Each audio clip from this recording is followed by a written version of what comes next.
Hey there, this is Sebastian from Lunar Sound Sculptures, and welcome to another short video of handpan scales explained, where I explain my lunar handpan scales. Today I have the Quetesh, which is a new moon model, a smaller model from stainless steel, and the structure of the video is as followed. I will start with a short impression sound-wise of the instrument so that you can hear the instrument, and after this I will explain a little bit about my naming, about the mythology behind the name, the goddess Kadesh, and give some personal associations that I have with this scale. After this I will dive a little bit into music theory, explain the scale, the notes that we have, the intervals that we have, and the two modes that you can play on this instrument. So yeah, of course in the end I will give a short conclusion, a short summary of the scale. So as always, if you're interested in one topic, I will put the timestamps down below the video so you can jump directly to the part that might be interesting for you. Okay, without further ado, let's get started with a short sound impression of the scale.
So that's it for the impression. The next point is the naming of the scale. So I decided to name this scale Quetesh. Quetesh is an old Egyptic or Syrian goddess, which is associated with ecstasy, with sexual pleasure, and is a very passionate goddess. Beside her very passionate and fiery nature, she is also associated with healing, and was called upon to defend the demons of sickness and and illness. So she's a very strong and a very fiery and passionate character. When she was depicted, she was always depicted as a naked woman upon the back of a lion, so riding the lion, with a snake in one hand and the lotus flower on the other hand. The snake as a symbol for healing as well as pleasure, and the lotus flower symbol of wisdom as well as pleasure. So yeah, that is the origin of the naming of this scale.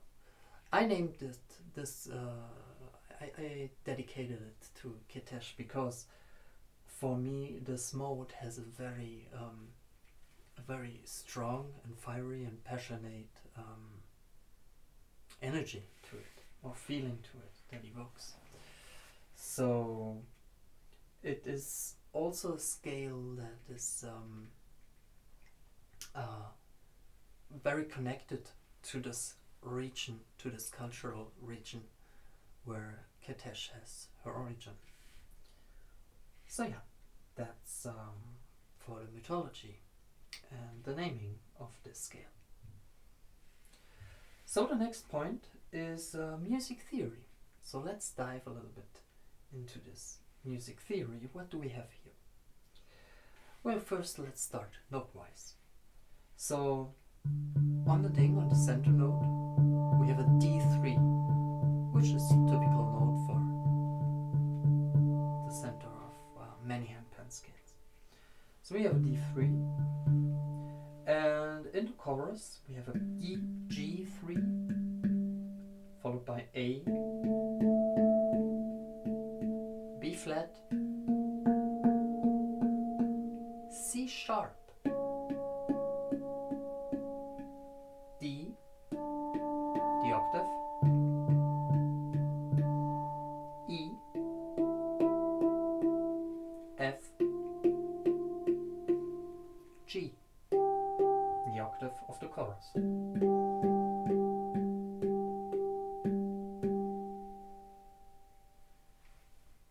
So if we go this up and if we play the instrument ding wise, so maybe you have a very percussive playing style which fits very well on this,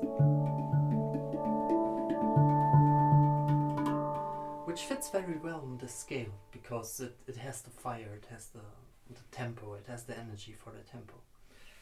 So if you play this instrument ding wise, as always, you can play handpans mostly in two modes. You can play it ding wise, or you can play it chorus wise or chorus focused. If you play it ding focused, you start with the tonic, which I explained, the central note. And then you have on the first note in the chorus, you have the fourth step. So this is the quart or the fourth. You have the fifth on the second tone field, which is the A, which appears again in the ding as A4.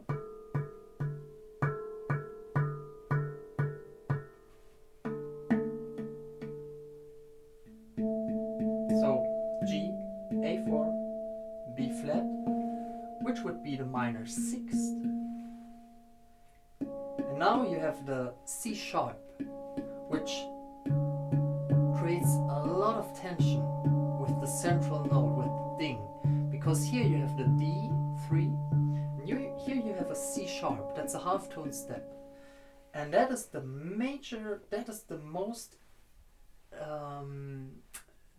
strongest note on this handpan, on this scale, because this is the note that creates the typical Arabic tension, the Arabic flavor. So in this case, if you play ding wise, this would be the augmented seventh, or the major seventh, followed by the octave, a major second, a minor third, which is also a very important interval because it gives the minor character to it. So this is the minor third and the perfect fourth. So again, tonic, fourth, fifth, minor sixth, major seventh, octave, major second, minor third, perfect fourth. Now if you play this instrument not ding wise, but if you play it chorus wise, which is quite typical for harmonic minor modes. Oh, by the way, the mode for this instrument is, as I told you right now, it's harmonic minor. So that is a pure harmonic minor mode without any missing intervals. So it has every interval step from the basic note up to the octave. So if you don't play it ding wise, if you play it more focused on the chorus, which I tend to do a lot,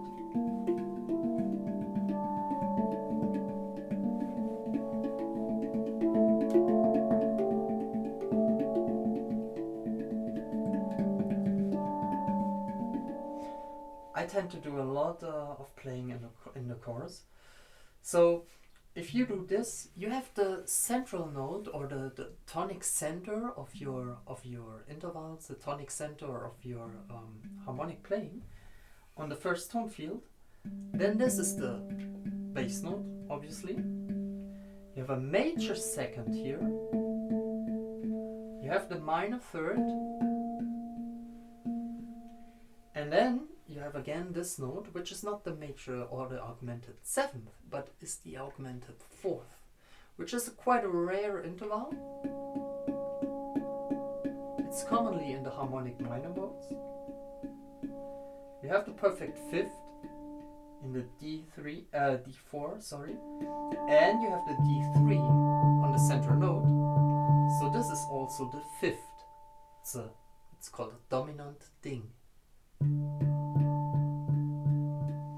You have the major second here, the major sixth here, the minor seventh, and the octave.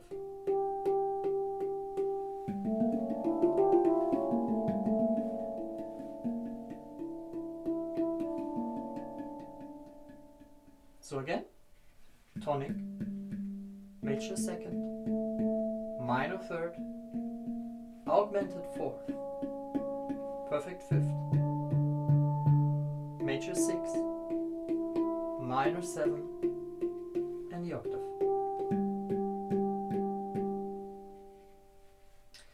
So if you play the instrument in this kind of way, you don't have a harmonic minor mode, but you have a so-called Dorian with an augmented fourth. So the Dorian mode is defined through the major sixth that is happening here. That is the major sixth, if you play it chorus-wise,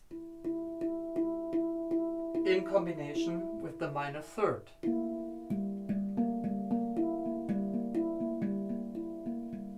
So that is Dorian. But then again, you have the augmented fourth, which makes it not a pure Dorian mode, it makes it an augmented Dorian mode. So, again, to summarize and finish this chapter, if you play this instrument ding-wise, you have a typical harmonic minor mode, which is, it's a pure harmonic minor. If you play it chorus-wise, you have the Dorian mode with an augmented fourth. So I think that's enough for the music theory behind this mode. Let's get to a short conclusion. So whom is this scale for, or to whom would I suggest this scale? Well, the Kadesh, as the name and the mythology says, and in my personal feeling, of course, it's depending on whatever you associate with it. But in my point of view, this is a very fiery and a very passionate scale. So I would suggest it to anyone who either wants to call this kind of atmosphere or energy into his or her life, or you want to express it. So maybe you are a little bit more of a percussive player, or you are a little bit more of a very passionate player. I think this scale is ideal. It fits this very well. Although it has some combinations that can also create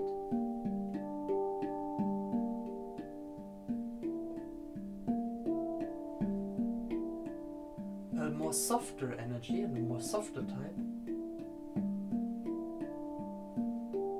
But you're quite limited in this range to the very harmonic and very peaceful interval combinations.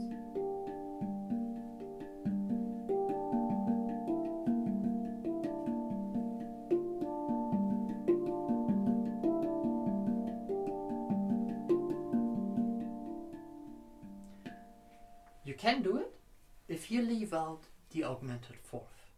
As soon as you play this interval, you leave this peaceful and harmonic character or realm, and you switch to the more passionate and fiery.